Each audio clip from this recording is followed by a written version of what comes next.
San Martín siempre fue un pueblo tranquilo, con apenas 1000 habitantes. Mi nombre es Daniel y he vivido aquí toda mi vida. Lo que sucedió el otoño pasado aún me quita el sueño, y espero que al contarlo, al menos, alguien más pueda entender lo que ocurrió, porque yo aún no lo comprendo. Todo comenzó una noche de octubre. El viento soplaba fuerte y las hojas secas revoloteaban por las calles desiertas. Recuerdo claramente que era el día 20, porque mi hermana mayor, Lucía, había cumplido 25 años el día anterior. Decidimos celebrarlo en casa, una pequeña reunión con la familia y algunos amigos cercanos. La fiesta terminó temprano, alrededor de las 9, y poco a poco los invitados fueron despidiéndose. Mi madre, mi padre y Lucía se quedaron en la sala recogiendo los últimos platos, mientras yo subí a mi habitación. Me asomé por la ventana y vi a mi vecino, el señor Ramírez, caminando hacia su casa. Parecía normal, como siempre, pero algo en su forma de moverse me hizo sentir un escalofrío. No le di más importancia y me acosté. A la mañana siguiente me desperté con un ruido extraño. Era como un crujido, pero más agudo, proveniente del exterior. Bajé corriendo las escaleras y me encontré con mis padres y Lucía en la cocina, todos con la misma expresión de desconcierto. ¿Escuchaste eso?, me preguntó mi madre. Asentí, y juntos salimos al patio trasero. No había nada fuera de lo normal, pero el sonido continuaba intermitente. Decidimos que tal vez algún animal se había metido entre los arbustos y no le dimos más vueltas. Pasaron unos días y las cosas en el pueblo empezaron a cambiar. Las primeras en desaparecer fueron las mascotas, el gato de la señora Gómez, el perro del panadero, incluso los canarios de la señora Álvarez. Nadie sabía qué estaba pasando. Los rumores comenzaron a correr. Algunos decían que era obra de coyotes, otros hablaban de algún tipo de caza furtiva. Una noche, al regresar a casa después de una jornada de trabajo en la tienda de la esquina, encontré a mis padres y a Lucía sentados en la sala, mirándose entre ellos con preocupación. «El señor Ramírez no ha vuelto a casa desde anoche», dijo mi padre. Me acordé de la última vez que lo vi, aquella noche de la fiesta. Intenté recordar si había notado algo extraño en su comportamiento, pero no pude. Esa misma noche, el sonido agudo y crujiente volvió a resonar, más fuerte que nunca. Decidimos formar un grupo de búsqueda para encontrar al señor Ramírez. Recorrimos el bosque cercano, las viejas minas abandonadas y los campos alrededor del pueblo, pero no encontramos rastro alguno. Cada vez más personas comenzaron a desaparecer, y con cada ausencia, el pánico crecía entre los habitantes de San Martín. Una tarde, mientras ayudaba a la señora Gómez a pegar carteles con la foto de su gato perdido, vi a un hombre al final de la calle, parado, mirándome fijamente. No reconocí su rostro. Su presencia me incomodó, pero cuando quise acercarme, desapareció entre las sombras. Esa noche el ruido volvió, pero esta vez no estaba solo. Escuché susurros, como voces lejanas que intentaban comunicarse, pero no entendía lo que decían. Desperté a mis padres y a Lucía, y juntos escuchamos paralizados por el miedo. Las voces parecían venir de todas direcciones, cada vez más fuertes. Nos encerramos en la casa, reforzando puertas y ventanas, pero el sonido y los susurros continuaban. Al amanecer, salimos con cautela y encontramos el jardín destrozado, como si algo o alguien hubiera intentado entrar. Decidimos hablar con el alcalde del pueblo, don Julián.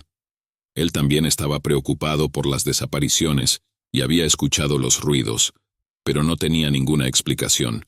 Convocó una reunión urgente con todos los vecinos para tratar de encontrar una solución. En la reunión, el ambiente estaba tenso.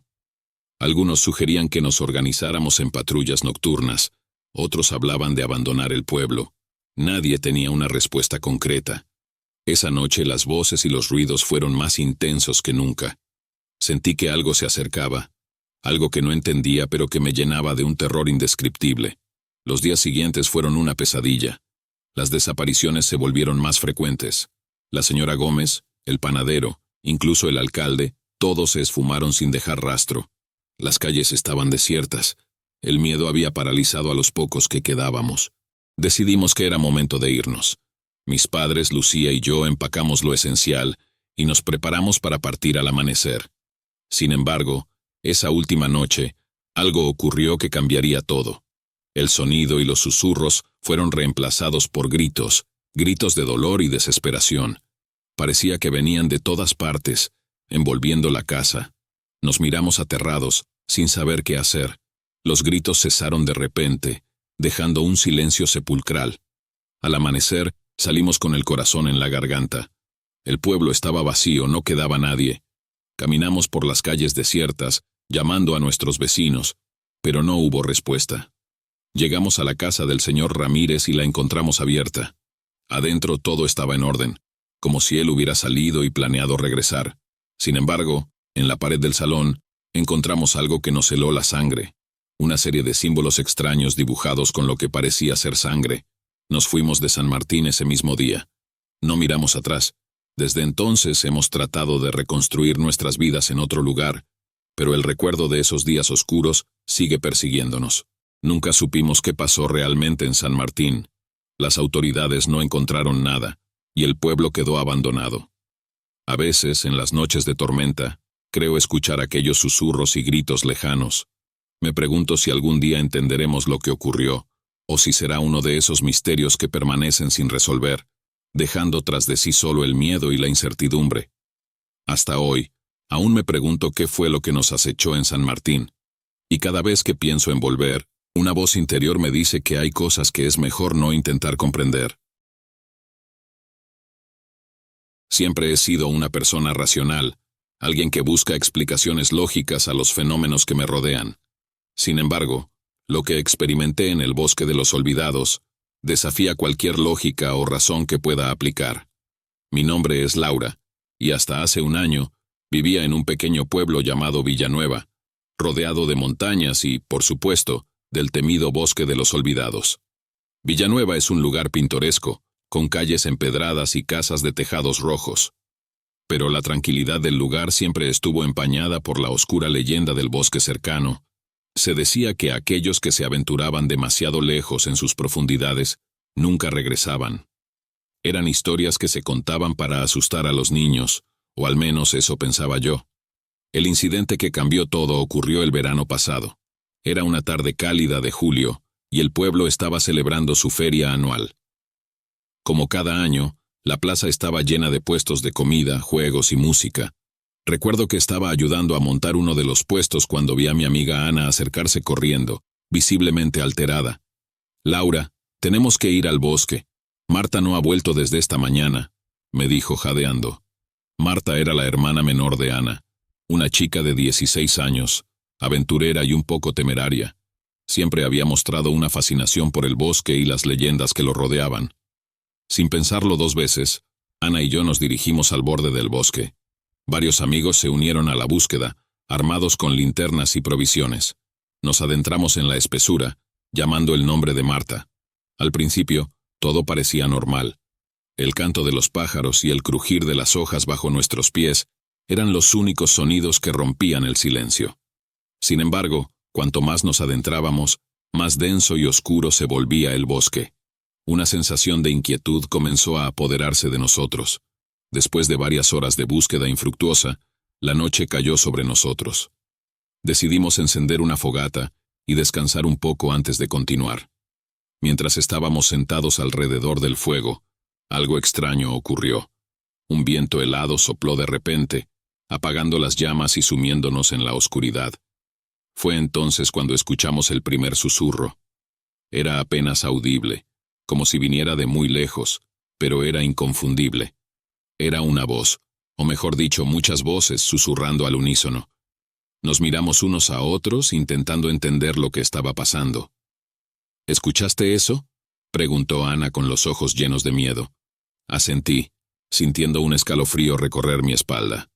Decidimos seguir el sonido, esperando que nos llevara a Marta. Caminamos en silencio, guiándonos solo por los susurros que se hacían cada vez más claros. Llegamos a un claro en el bosque, donde la luz de la luna iluminaba una figura solitaria. Era Marta, de pie en el centro del claro, con la mirada perdida en el vacío. Corrimos hacia ella, llamándola por su nombre, pero no respondía. Cuando llegamos a su lado, la sacudimos suavemente intentando que reaccionara. Al tocarla, se volvió hacia nosotros con una expresión de terror en su rostro. No están solos, gritó, señalando hacia la oscuridad del bosque. Nos dimos la vuelta y vimos sombras moviéndose entre los árboles, formas indistintas que parecían observarnos. Nos quedamos paralizados por el miedo, incapaces de movernos. Las sombras comenzaron a acercarse, susurros llenando el aire a nuestro alrededor. Marta, aún temblando, nos instó a correr. Sin pensarlo 2 veces, la tomamos de la mano y nos dirigimos de vuelta al pueblo, sin mirar atrás. Llegamos a Villanueva exhaustos y aterrorizados. Contamos nuestra experiencia a los demás, pero pocos nos creyeron. Decían que el miedo y la oscuridad nos habían jugado una mala pasada, que las sombras eran solo producto de nuestra imaginación. Marta no volvió a ser la misma después de esa noche. Se volvió retraída, apenas hablaba y evitaba cualquier mención del bosque. A veces la encontraba mirando fijamente por la ventana, como si esperara ver algo o a alguien. Unas semanas después, otra persona desapareció. Esta vez fue el hijo del panadero, un niño de 10 años llamado Pablo. La búsqueda fue intensa, pero no se encontró rastro alguno de él. El miedo se apoderó del pueblo, y las personas comenzaron a evitar el bosque por completo. Un mes después, Marta desapareció.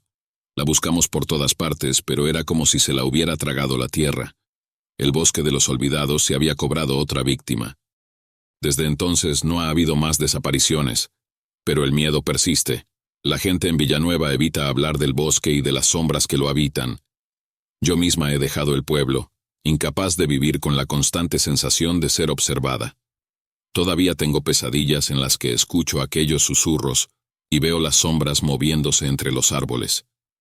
Nunca supimos qué eran o qué querían, y tal vez nunca lo sabremos.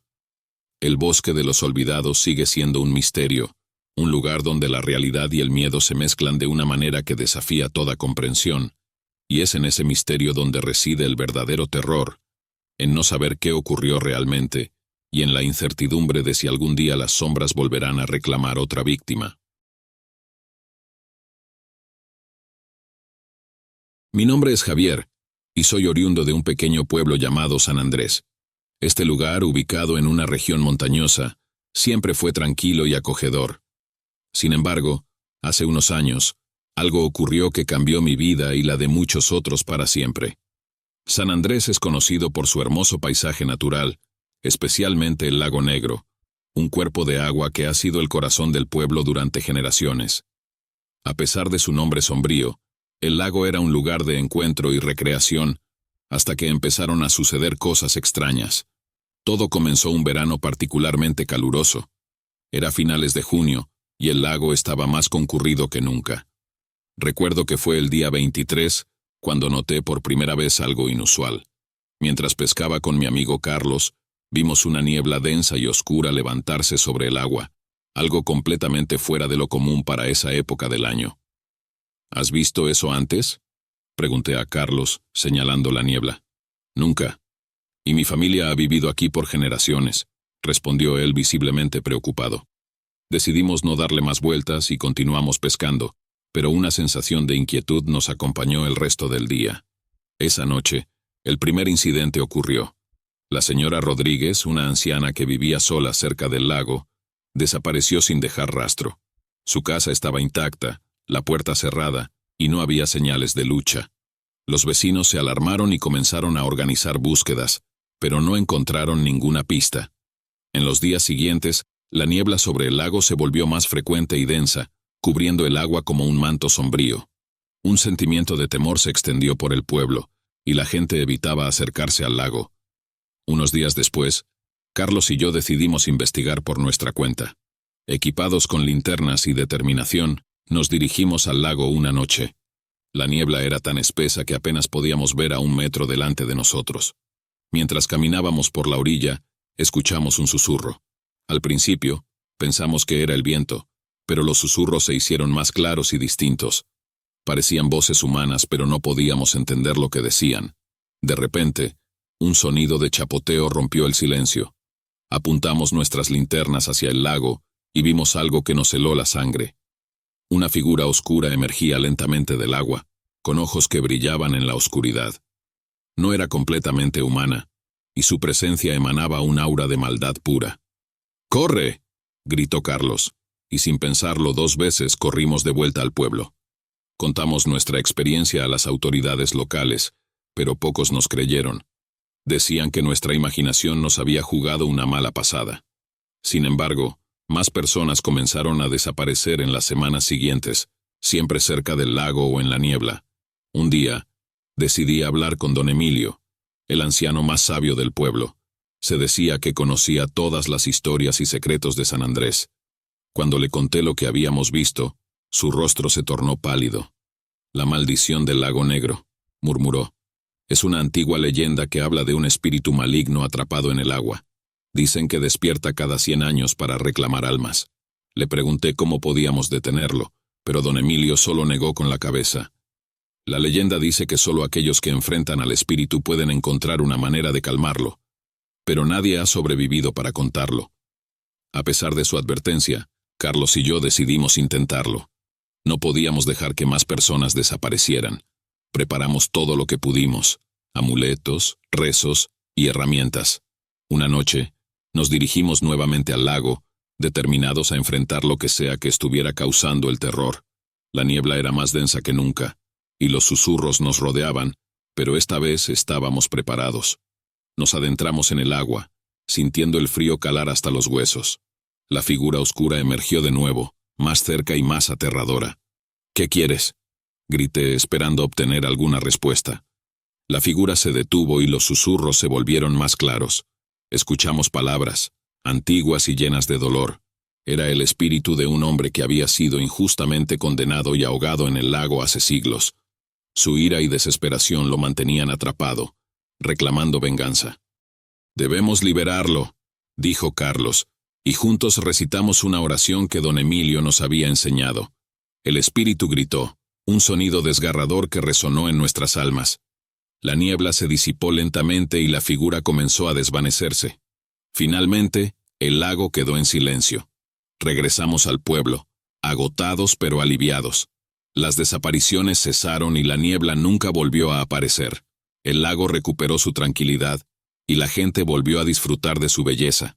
Aunque nunca sabremos con certeza qué causó realmente la maldición, Carlos y yo sentimos que de alguna manera logramos apaciguar al espíritu. San Andrés volvió a ser el lugar pacífico que siempre había sido, pero las leyendas del lago negro permanecen. Ahora cada vez que veo el lago, recuerdo esa noche y me pregunto cuántos secretos más guarda en sus profundidades. Mi nombre es Alicia, y crecí en un pequeño pueblo llamado Valle Verde, conocido por sus colinas verdes y su comunidad acogedora. Sin embargo, había una casa en las afueras del pueblo que siempre despertaba curiosidad y miedo entre los habitantes. La casa abandonada. Era una vieja mansión, grande y sombría, que llevaba deshabitada desde mucho antes de que yo naciera. Las historias sobre la casa abandonada eran numerosas. Se decía que estaba maldita, que aquellos que intentaban vivir allí terminaban locos o desaparecidos. A pesar de los rumores, mis amigos y yo, siendo adolescentes temerarios, decidimos investigar. Era una cálida tarde de octubre cuando nos aventuramos a cruzar su umbral. Éramos 4, Martín, Elena, Carlos y yo. Equipados con linternas y cámaras, queríamos documentar cualquier cosa extraña que encontráramos. La puerta de la mansión, aunque vieja y carcomida, se abrió con un chirrido espeluznante. El interior estaba cubierto de polvo y telarañas, y el aire tenía un olor a moho y descomposición. «Esto va a ser épico», dijo Martín, siempre el más entusiasta del grupo. Exploramos la planta baja primero. Las habitaciones estaban llenas de muebles antiguos y objetos olvidados, como si los dueños hubieran salido corriendo y nunca regresado. En una de las salas encontramos un diario antiguo. Aunque estaba en mal estado, pudimos leer algunas entradas. Pertenecía a una mujer llamada Isabel, que vivió allí a principios del siglo XX. Las últimas entradas del diario eran perturbadoras, mencionando voces en la noche y sombras que se movían por la casa. ¿Voces y sombras? Parece que nuestra aventura va a ser más interesante de lo que pensábamos, dijo Elena, tratando de mantener el ánimo ligero. Decidimos subir al segundo piso. Las escaleras crujían bajo nuestro peso, y el aire se volvía más frío a medida que ascendíamos. En una de las habitaciones encontramos un gran espejo, cubierto por una tela vieja. Carlos, siendo el valiente del grupo, quitó la tela de un tirón, revelando un espejo tallado con intrincados detalles. «Miren esto», dijo señalando algo en el espejo. En el borde del marco había símbolos grabados que ninguno de nosotros reconocía. Mientras los examinábamos, el aire se volvió más denso y sentimos una presencia en la habitación. Todos nos miramos, intentando racionalizar lo que sentíamos. «Debe ser nuestra imaginación», dije tratando de calmar a mis amigos y a mí misma. De repente, el espejo comenzó a empañarse, como si alguien estuviera respirando sobre él. Retrocedimos, asustados, y vimos cómo aparecían palabras en la superficie empañada. «Ayúdenme». El pánico se apoderó de nosotros.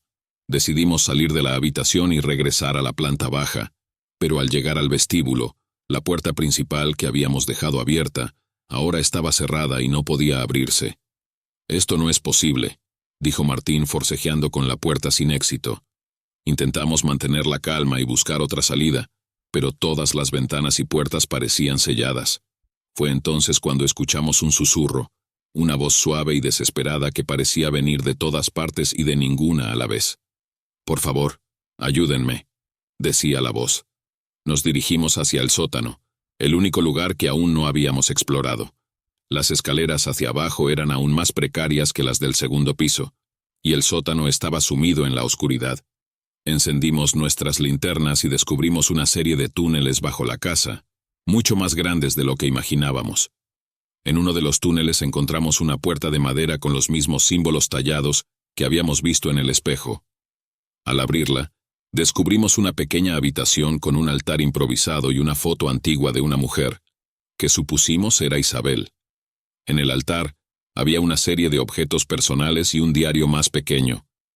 Mientras Elena hojeaba el diario, leyó en voz alta sobre cómo Isabel había intentado comunicarse con los espíritus de sus familiares fallecidos, pero accidentalmente había invocado algo más oscuro y poderoso. Según el diario, Isabel había sido atrapada por este espíritu y su alma estaba prisionera en la casa. «Esto es una locura», dijo Carlos mirando alrededor con nerviosismo. De repente, la temperatura bajó drásticamente y vimos la figura de una mujer aparecer en la entrada del túnel. Era translúcida, pero su expresión era clara, sufrimiento y desesperación. «Ayúdenme a liberar mi alma», dijo la figura, con la misma voz que habíamos escuchado antes. Elena, con lágrimas en los ojos, preguntó cómo podíamos ayudarla. La figura señaló el altar y el diario. Entendimos que debíamos completar el ritual que Isabel había comenzado, pero nunca pudo terminar. Siguiendo las instrucciones del diario, realizamos el ritual con los objetos en el altar. La figura de Isabel nos observaba, y a medida que completábamos los pasos, su apariencia se volvía más nítida y serena. Finalmente, con un último canto, la figura se desvaneció y sentimos una calma inusual en el aire. Subimos de nuevo y encontramos la puerta principal abierta. Salimos corriendo de la casa, aliviados pero profundamente afectados por lo que habíamos vivido. Al día siguiente, la casa abandonada fue demolida por las autoridades locales, que finalmente cedieron a las peticiones del pueblo. Desde ese día, Valle Verde ha sido un lugar más tranquilo. Las historias de la casa abandonada se han convertido en leyendas, y aunque algunos dudan de nuestra experiencia, mis amigos y yo sabemos la verdad. Isabel encontró la paz, y el mal que había en la casa se desvaneció con ella. Sin embargo, cada vez que paso cerca del lugar donde estaba la mansión, no puedo evitar sentir una ligera inquietud, recordando la noche en que enfrentamos lo desconocido y descubrimos el secreto de la casa abandonada. Me llamo Raúl y soy médico. Hace 2 años, acepté un puesto en un pequeño hospital rural en un pueblo llamado Santa Clara. El hospital había estado cerrado durante más de una década y estaba en proceso de reapertura. Me pareció una buena oportunidad para escapar del bullicio de la ciudad y hacer una diferencia en una comunidad necesitada. Santa Clara era un lugar tranquilo, con menos de 500 habitantes. Cuando llegué, el pueblo me recibió con calidez, pero noté una reticencia palpable cuando mencionaba el hospital. A pesar de las preguntas, nadie quería hablar sobre por qué el hospital había cerrado originalmente. El primer día en el hospital fue tranquilo. Estaba en proceso de organizar el equipo y revisar los suministros cuando una enfermera veterana, Clara, me comentó algo extraño. «Este lugar tiene historia, doctor. Manténgase alerta», dijo con una sonrisa, pero sus ojos reflejaban seriedad. La primera semana transcurrió sin incidentes. Sin embargo, una noche, mientras revisaba unos archivos antiguos, escuché un ruido. Al principio pensé que era el viento, pero se convirtió en un murmullo constante. Decidí investigar y seguí el sonido hasta el ala cerrada del hospital, que se usaba para almacenar equipos antiguos. La puerta de esa ala estaba cerrada con llave, pero el murmullo continuaba. Pensé que tal vez algún equipo antiguo seguía funcionando, así que volví a mi oficina, pero la inquietud no me dejó en paz. La siguiente noche, el murmullo volvió, esta vez acompañado de un golpeteo suave. Decidí no ignorarlo. Con una linterna y las llaves del hospital, me dirigí al ala cerrada. La puerta se abrió con un chirrido y el aire dentro era más frío. El murmullo se hizo más claro, como voces lejanas hablando en susurros. Recorrí los pasillos oscuros y llenos de polvo hasta llegar a una sala al final del corredor.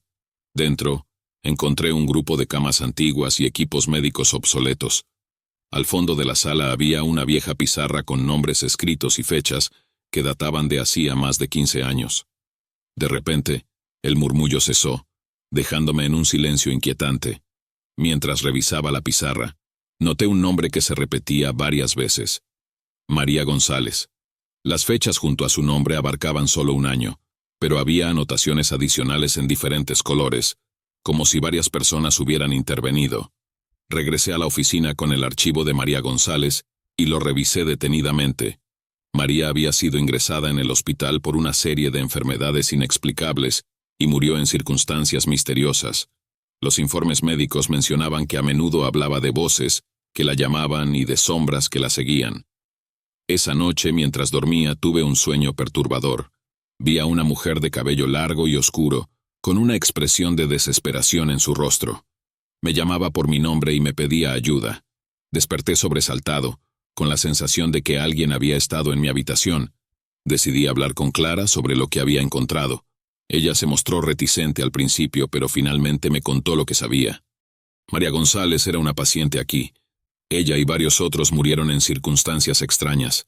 Se decía que este lugar estaba maldito, que las almas de los pacientes nunca encontraron paz. Después de su muerte, el hospital cerró abruptamente.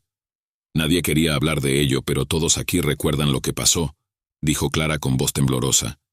Determinado a entender lo que estaba ocurriendo, decidí pasar la noche en el ala cerrada.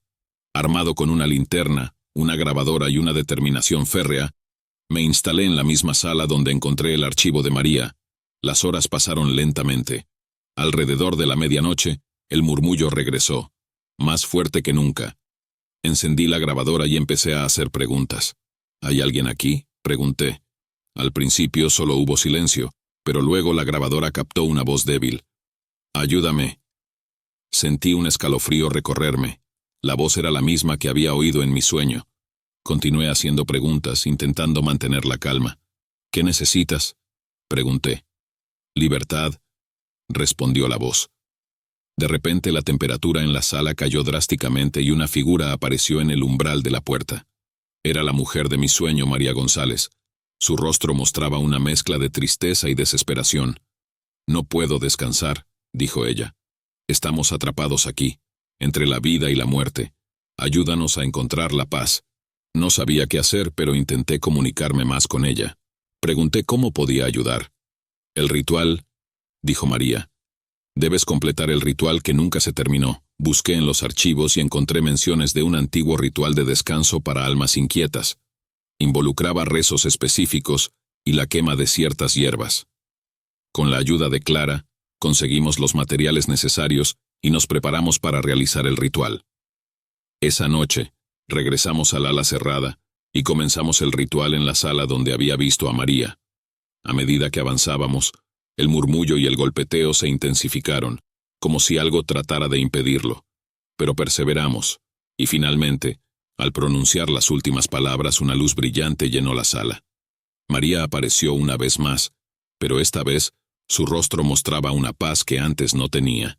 Asintió agradecida, y se desvaneció lentamente, llevándose con ella el murmullo inquietante.